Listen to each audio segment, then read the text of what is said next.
Alright, let's talk about controllers, specifically PS5 controllers versus Xbox controllers. Now, I'm assuming that because you clicked on this video, you play video games in some capacity. And because of that, there's probably at least one game that you play where you use either an Xbox controller or a PS5 controller. And if you don't use either and you only use keyboard and mouse, I'll cover that later. Now, I feel like Xbox versus PlayStation is kind of a debate that's died down in recent years. Don't really see a lot of arguments about it online anymore, probably because one's doing a lot better than the other, but that's not what we're talking about. We're just sticking to controllers today. And the reason for that is because I have actually made the switch over from Xbox controllers to PS5 controllers in like the past month or two. Now, you might be thinking, does this really matter? Do you really need to make a video about this? I didn't think so at first, but after the differences that I've seen in these controllers, I think it's something worth talking about, honestly. Now, is this video going to be 100% factual? Absolutely not. It's almost completely opinion based. And on top of that, it's probably just going to be me yapping nonsense for like 8 to 10 minutes. But hey, if yapping about controllers is what gets me engagement, I guess it's what I have to do. Also, quick editor's note, in this video, for the controller section, I'll try and show gameplay for games that you should play with a controller, and for a keyboard and mouse, I'll show games that you should use keyboard and mouse for. Didn't really need to go and say this, but hey, if you're gonna listen to this, at least get something out of the video, right? Speaking of nonsense, let's talk about the Xbox controller first, because boy, I was wrong for using this thing. I'm just gonna go ahead and say it. Spoiler alert, this controller, not it. And it's really funny because I've probably been using Xbox controllers for the past, 7 to 8 years.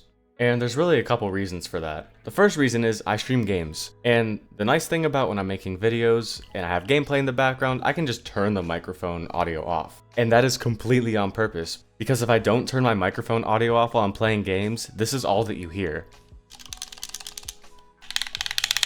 Like, why are these things so loud? There is no reason for this. Does it make you sound like a gamer? Like, it sounds unnecessarily loud. And I'm not trying to be an ASMR streamer. I'm not trying to have people listen to me click my controller violently all the time. People have said that it's very annoying in stream before, and I don't blame them. I've listened back. It's hard to listen to with all that noise going on. Additionally, I thought I used to be a really big fan of how this controller is shaped in general, but why are the joysticks in different spots? Like, at first, I was trying to be really smart about it and be like, oh, well, they put them in different spots because it's like the optimal spacing for your thumbs. No, it's just annoying. It's tiring. You have one thumb on the right that's flexed, and the other one's kind of in a relaxed position. But yeah, like I said, the right one is just completely uncomfortable the entire time. Now, other than that, there's not really too much to say about this thing. The rest of the features that it has, like the button placements and how the triggers feel, the bumpers, all of that, it just feels pretty standard. It feels all right. And let me just add that I'm not talking about like modded Xbox controllers that have like 6 different triggers so you can be 10 times as sweaty in your games and annoy everyone else. Talking about how cool your $300 controller is. I'm really just talking about standard controllers right now. And yeah, I mean, they're all right. That's about it. I don't really have too much to say about this. So yeah, let's talk about the PlayStation controller. So like I said, I've been using Xbox controllers for like 7 to 8 years. And in the past year or so, I've had people come up to me and be like, dude, why are you using Xbox controllers? They're so bad. The PS5 one is clearly better. It has all these features and this and that, and it feels so nice. And I didn't care for the longest time. On top of that, I already had a lot of Xbox controllers and no PS5 in my house to be seen. I still stream and make videos on an aluminum chair. Do you think that I was gonna go buy a PS5 controller on a whim just because someone said it's better? No, like that's ridiculous. But eventually I did cave in and I got a PS5. And you know what? Ever since then, there is no looking back. For starters, I don't have a camera obviously, so you're just gonna have to trust me, which sounds really dumb, but I'm actually mashing buttons right now. You can't really tell. You might not be able to hear it at all. I am mashing buttons. The joystick, you hear it occasionally in the background when I'm really pressing hard.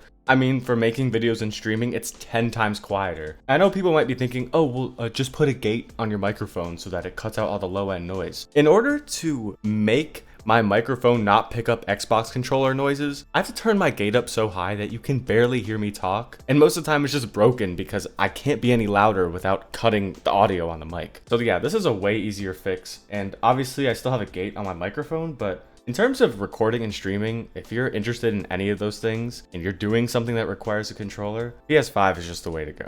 And for some reason, I thought that this controller would be way more expensive than an Xbox controller, but the difference isn't really that much. And you don't need to buy a PS5 to get a PS5 controller either. Like, just go get one at the store. It's not that hard. This just sounds like an ad for Sony. It sounds like I'm riding Sony's meat right now, but I'm really not. I'm not really going to talk about the reactive triggers and stuff. Like, it's cool. It's not really that useful. It's not really that helpful. Oh yeah, also, the joysticks are in the same spot for both hands. That's so intuitive. Who would ever think to do something like that? Put something in the same spot so both hands feel the same. Yeah, this controller is pretty good, and I guess this will segue into the next portion because there are definitely people that use only keyboard and mouse and don't use controllers at all, especially if you're on PC, clearly. But I do think there's instances where controllers are actually better. Specifically, any racing games, any sports games, or really any game where you're in third person, you need like good directional control. I would go with controller. I know I just said all these amazing things about PS5 controllers, but they're not the solution to everything. So for everything that I can't solve, let's talk about keyboards. People that use keyboard and mouse to play video games, are they extremely sweaty? Probably. Are they insufferable? No, okay, no, that's too far. These people are fine. They're fine. Oh, this is such a weird video. I've never made a video like this. But yeah, keyboard and mouse, obviously for games that are first person, especially first person shooters, use a keyboard and mouse if you can. It's just a lot easier to aim with a mouse. And directional movement with WASD or the arrow keys combined with your mouse to aim, it's enough for games like that. But oh my God, why is a keyboard and mouse so expensive? Now, obviously, you can get a cheap one, and for most people, it'll be fine. But if you really, really want to get into it, these things are absurdly expensive. Like, again, I'm really cheap. I stream on an aluminum chair, but like $300 for a pro gaming keyboard, like, come on. Also, on top of that, like the Xbox controller, a lot of keyboards are pretty loud. That's just how it is. But yeah, honestly, it really just depends on what game you're playing, whether or not to use a controller or a keyboard. But you should never use an Xbox controller. Like, there's just no reason. But you know, at the end of the day, you do you. It really doesn't matter. I'm just out here yapping, speaking nonsense. But yeah, Sony, please sponsor me, even though you're never gonna see this. And I will see you guys next time.